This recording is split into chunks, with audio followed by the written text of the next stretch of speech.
India का जो देशांतर है, जी अक्षांश है, उसके बारे में जानना चाहता हूँ और कहाँ कहाँ पर कौन से पॉइंट पड़ते हैं, क्योंकि अक्सर एग्जाम में पूछ लेते हैं कि कहाँ पर कौन सा पॉइंट पड़ता है और अक्षांश से विस्तार ज़्यादा है कि देशांतर से विस्तार ज़्यादा है।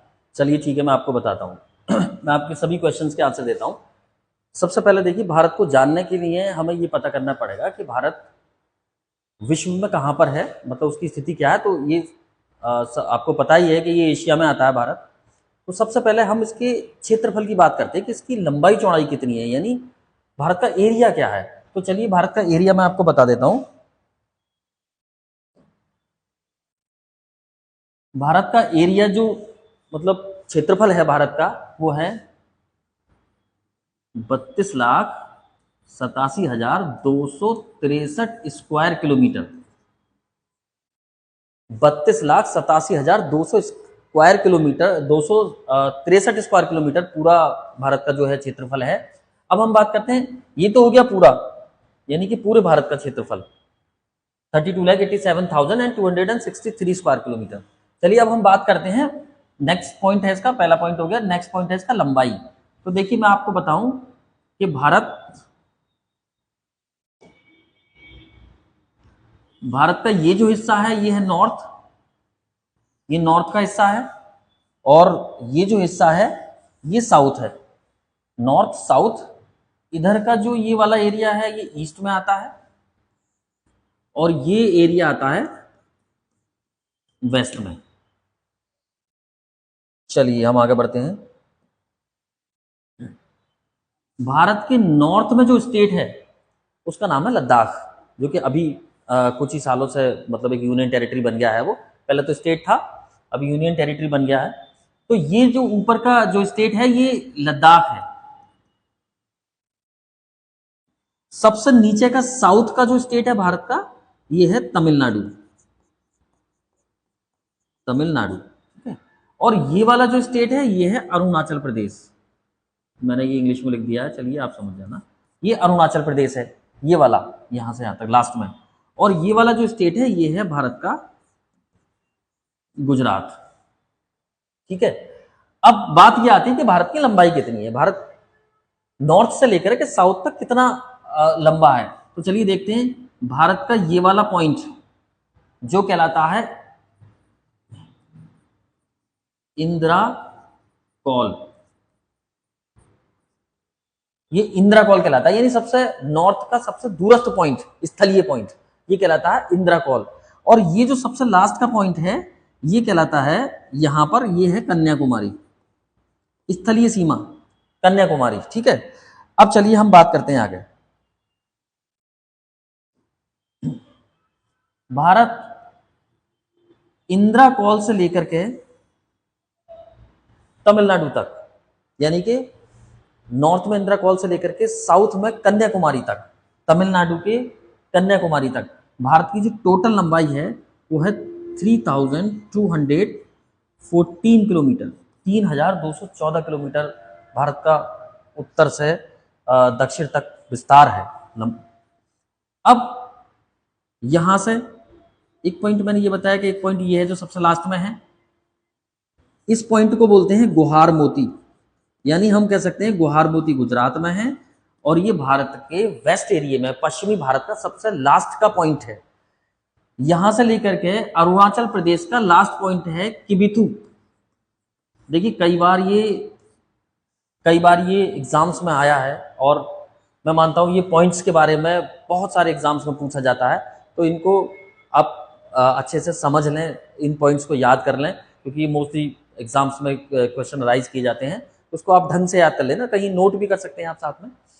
तो देखिए वेस्ट का सबसे लास्ट का पॉइंट हो गया गुहार मोती, जो कि गुजरात में है, और ईस्ट का सबसे लास्ट का पॉइंट हो गया अरुणाचल प्रदेश जो स्टेट है उसका किबिथु, सबसे ऊपर इंदिरा कॉल और सबसे नीचे तमिलनाडु। मैं ये बता चुका हूं आपको कि इससे लद्दाख से लेकर के तमिलनाडु तक, यानी कि इंदिरा कॉल से लेकर के कन्याकुमारी तक 3,214 किलोमीटर की टोटल लंबाई है भारत की। अब चौड़ाई की बात कर लेते हैं भारत की।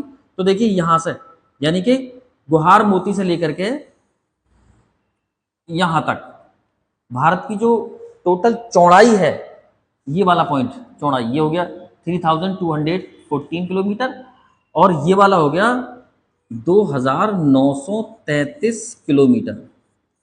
अब अगर मैं आपसे क्वेश्चन करूं विवेक जी कि इसकी लंबाई ज्यादा है कि चौड़ाई, बताइए क्या ज्यादा है? भारत लंबाई में ज्यादा विस्तार है भारत में या चौड़ाई में?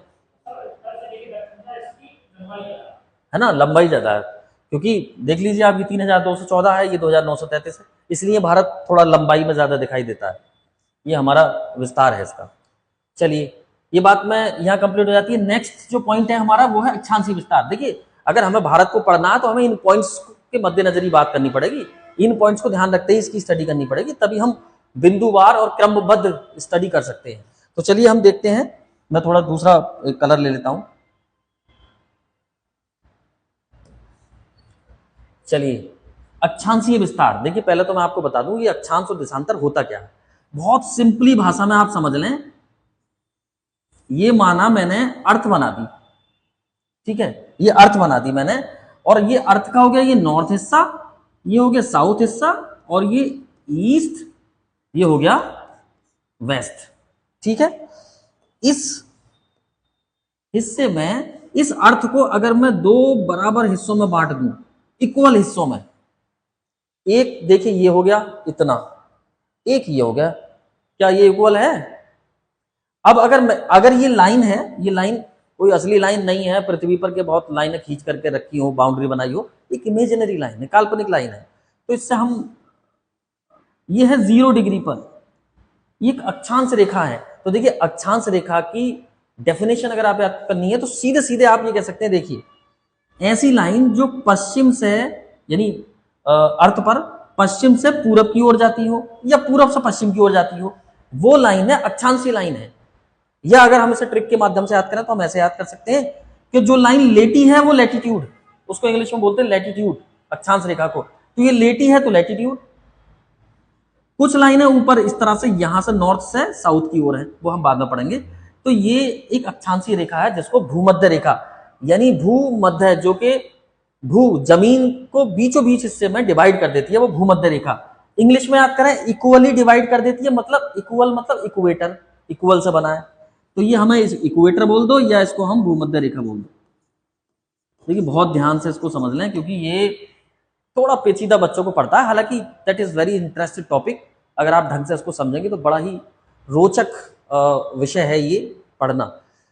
तो मैंने बताया ये एक अक्षांशीय रेखा है जो वेस्ट से ईस्ट या ईस्ट से वेस्ट की ओर जाती है। वो रेखाएं काल्पनिक रेखाएं भूमध्य रेखा कहलाती है या अक्षांशीय रेखाएं कहलाती हैं। अब इसके ऊपर एक लाइन और होती है जिसको हम बोलते हैं, एक लाइन ये होती है, ये 0 डिग्री पर है, ये है 23.5 पर, 23.5 पर। नीचे वाली भी देखिए, एक बात याद रखनी है आपको कि 0 से लेकर के ऊपर को जब हम जाएंगे तब भी वही शुरू होती है डिग्रियां, और नीचे जाएंगे तब भी वही डिग्रियां शुरू होती हैं, क्योंकि हम यहां से जाएंगे 1 2 3 करके हम 23 तक पहुंचे, 23.5 तक, ऐसे नीचे भी 1 2 3 तक हम पहुंचेंगे। ये ध्यान आपको रखना है। ये वाली रेखा जो भूमध्य रेखा से ऊपर 23.5 डिग्री पर आती है, ये कहलाती है कर्क रेखा। कौन सी लाइन कहलाती है ये कहलाती है कर्क रेखा। देखिए,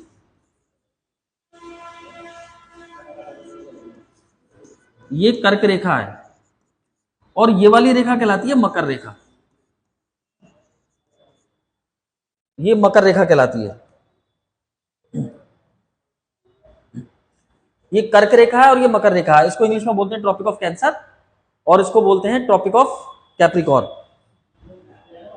तो देखिए, ये अक्षांशीय रेखा हो गई। अब बहुत सारी अक्षांशीय रेखाएं जो इस तरह से पृथ्वी पर ऐसे करके ये इस तरह से फैली हुई हैं, इस तरह से ये अक्षांश रेखाएं पृथ्वी पर हैं, ठीक है। तो ये सारी लेटी हुई लग रही हैं, सारी लेटी हैं, तो लैटिट्यूड से यानी अक्षांशीय रेखाएं हैं, ठीक है। तो भारत जो आता है हमारा, भारत यहां आता है, देखिए ये भारत है, ये तो हो गई हमारी भूमध्य रेखा 0 डिग्री। तो भारत इतना इस तरह से आता है यहाँ पर, ये भारत है। तो आप देख लीजिए, भारत भूमध्य रेखा से काफी ऊपर है, तो जाहिर सी बात है कि इसका कोई भी हिस्सा भारत का भूमध्य रेखा को टच नहीं करता है, ठीक है। तो हमको ये ध्यान में रखना पड़ेगा कि भारत पूरे का पूरा नॉर्थ में है। ये देखिए, यहां से लेकर के ये हिस्सा इतना पूरा, ये वाला देखिए इस तरह से ये जो बना है, एक हिस्सा तो ये बना और एक हिस्सा बन गया ये वाला नीचे को। तो ये नॉर्थ का हिस्सा यहाँ तक, ये उत्तरी गोलार्ध या नदर्न हेमिस्फीयर, और नीचे का जो आधा कटा हुआ हिस्सा है ये कहलाया साउदर्न हेमिस्फीयर या दक्षिणी गोलार्ध। तो भारत पूरे का पूरा नॉर्दर्न हेमिस्फीयर में, उत्तरी गोलार्ध में है। अब इस अक्षांश रेखा को हम देख लेते हैं कि एक लाइन यहां भी जा रही होगी जो कि हमने नहीं लिखी है, यहां पर ऐसे करके एक अक्षांश रेखा ऐसे भी जा रही होगी, एक अक्षांश रेखा यहां भी जा रही होगी। तो हम इन वाली अक्षांश रेखा की बात कर रहे हैं, यानी भारत जब इन दोनों के बीच में आ रहा है ना, यही तो पूछा है अक्षांशीय विस्तार, तो भारत किन किन अक्षांश रेखाओं के बीच में आता है ये हमें जानना है। तो देखिए 23.5 से अगर हम ऊपर चलेंगे तो यहां आने के बाद ये वाली जो लाइन होती है ये होती है 37 डिग्री 6 मिनट, यानी लगभग 37 डिग्री पर भारत का ये वाला हिस्सा आ जाता है यहाँ का। और भारत का ये वाला हिस्सा, ये चूंकि 23 हाफ से नीचे है तो इसे नीचे कम करेंगे तो ये यहाँ पे आ जाता है 8 डिग्री 4 मिनट। मैं यहाँ साफ करके लिख देता हूं, आप देख लीजिए यहाँ पर।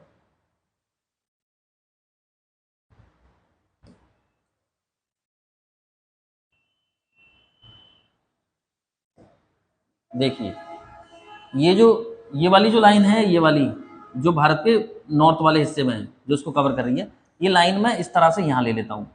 एक लाइन ये है जो सबसे लास्ट में जा रही है, ठीक है, भूमध्य रेखा से ऊपर, तो ये लाइन मैं यहाँ ले लेता हूँ।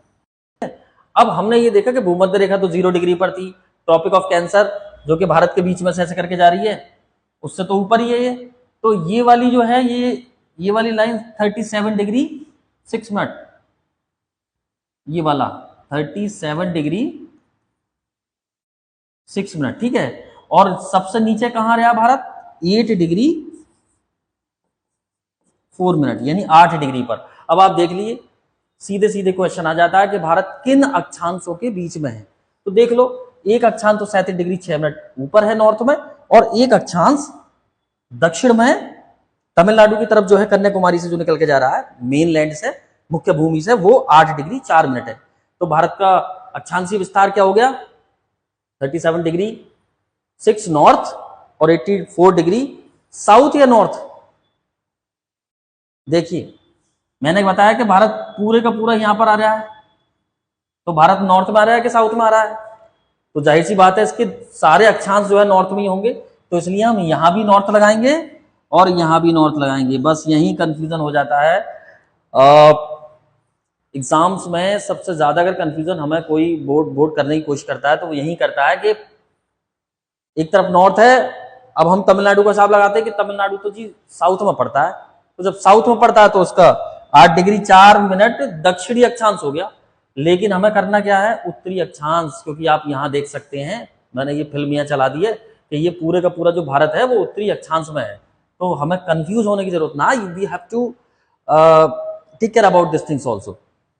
चलिए, ये तो हो गया अक्षांशीय विस्तार, ये काम खत्म हो गया। यानी भारत 37 डिग्री 6 मिनट से लेकर के 8 डिग्री 4 मिनट नॉर्थ यानी उत्तरी अक्षांशों के बीच में। अब बात आता है भैया देशांतरीय विस्तार। तो चलिए देशांतरीय विस्तार भी मैं बता देता हूं, ये बहुत कंफ्यूज हो गया, इसमें बता देता हूं। चलिए यहां देख लेते हैं, ये अर्थ, ठीक है। अब मैं भूमध्य रेखा नहीं बता रहा हूं, अब मैं देशांतर बता रहा हूं। देशांतर लाइनों को अगर हम पढ़ें तो इसकी डेफिनेशन ऐसे याद कर सकते हैं कि ऐसी लाइन जो उत्तर से दक्षिण को जाती हो, सारी काल्पनिक लाइन है वो कहलाती है देशांतरीय लाइन है। इस तरह से ऐसे करके ये देशांतरीय लाइन है, यानी ये लॉन्ग रूप में खड़ी है तो इसको इंग्लिश में लॉन्गिट्यूड बोल देते हैं, वो लेटी थी तो उनको लैटिट्यूड, अक्षांश रेखा बोल दिया। तो अब हमने बता ही दिया है कि अक्षांशीय विस्तार क्या है। तो देशांतरीय विस्तार में देख लें। देखिए जैसे हमने भारत यहां बनाया था ये इस तरह से, तो भारत का ये वाला हिस्सा, वेस्ट का हिस्सा इस वाली देशांतर से टच हो रहा है और सबसे लास्ट का इस वाले देशांतर से टच हो रहा है। तो इसको बड़ा करके देख लेते हैं। देखो एक देशांतर तो ये होगा ऐसे करके, और एक जो यहां टच हो रहा है इससे भारत से, ये यहां होगा। तो बस इसकी डिग्री देख लेते हैं। इन अक्षांशों के बीच में था, अब इन देशांतरों के बीच देख लो। ये वाला जो देशांतर है दोनों, ये वाला देशांतर है 68 डिग्री 7 मिनट और ये वाला जो देशांतर है ये है 97 डिग्री, मैं यहां लिख देता हूं उसको 25 मिनट, 97 डिग्री 25 मिनट। अब हमें देखना है कि ईस्ट है क्या वेस्ट। अब हम देखेंगे भैया क्या इधर तो 97 डिग्री 25 मिनट ईस्ट है, अरुणाचल प्रदेश तो ईस्ट में आता है, तो फिर ये 97 डिग्री 25 मिनट ईस्ट हो गया, चलो ठीक है। और यहां गुजरात तो वेस्ट में आ रहा है, तो इसको हम ये बोलेंगे 68 डिग्री 7 मिनट वेस्ट, नहीं इसको भी हम ईस्ट ही बोलेंगे, 68 डिग्री 7 मिनट ईस्ट। अब का है तो भैया देख लीजिए इसमें कि हमने अगर हम यहां से बीच में से एक लाइन खींच देते हैं तो ये वाला हिस्सा देखिए एक तो इस तरह से बन गया ऐसे करके, और एक बन जाएगा इस तरह से, तो ये तो हिस्सा हो गया ईस्ट का, ये हिस्सा हो गया वेस्ट का। तो भारत पूरे का पूरा ईस्ट में है क्या वेस्ट में है, तो जाहिर सी बात है कि भारत इस वाले हिस्से में है ईस्ट में, तो उसके जितने भी देशांतर आएंगे वो सारे के सारे ईस्ट में आएंगे। बस यही सबसे बड़ा कंफ्यूजन का यहाँ पर पॉइंट हो जाता है, जो कि एग्जाम में हम अक्सर गलतियां कर देते हैं। ईस्ट और वेस्ट बहुत छोटा सा अंतर आता है, तो हमें लगता है कि कुछ मतलब हम ध्यान नहीं दे पाते और फिर जल्दबाजी में गड़बड़ हो जाता है। So we have to take care about this thing mainly during the exam. तो एक तो ये हो गया। अब ये देशांतरीय विस्तार हो गया, तो देशांतरीय विस्तार सीधे सीधे हम लिख दो यहां पर 68 डिग्री 7 मिनट से 97 डिग्री 25 मिनट ईस्ट। ध्यान रख लो भैया, नॉर्थ और ईस्ट में ही भारत फैला हुआ है, साउथ और दक्षिण से कोई मतलब नहीं है। देखिए इस तरह से ये वाला हिस्सा सिर्फ यही हमारा है, ये हमारा कॉलम है। वैसे तो हम वासुदेव कुटुंबकम वाली रणनीति पे चलते हैं, लेकिन फिर भी अगर हम सिर्फ भारत की बात करें तो भारत नॉर्थ और ईस्ट में ही उसका पूरे का पूरा विस्तार है। चलिए और नेक्स्ट, अब तो ये टॉपिक मैं यहीं खत्म कर देता हूं, लेकिन जो नेक्स्ट वीडियो हमारी मैं ये बताऊंगा, ये तो मैंने बता दिया अक्षांशीय विस्तार और देशांतरीय विस्तार है क्या, लेकिन इसमें जो सबसे मेन बात है वो ये है कि क्यों है, क्या जरूरत है इसको पढ़ने की, अक्षांशीय विस्तार और देशांतरीय विस्तार से मतलब क्या है, क्यों पढ़ना पड़ रहा है हमें। तो चलिए इसका बहुत बड़ा महत्व है विश्व पटल पर, विश्व के परिप्रेक्ष्य में, जो मैं नेक्स्ट वीडियो में आपको बताने की कोशिश करूंगा। तो आप इसके नोट्स बना लीजिए, बेहतर लगे तो, और जो चैनल है हमारा उसको लाइक एंड शेयर कीजिए। Thank you so much.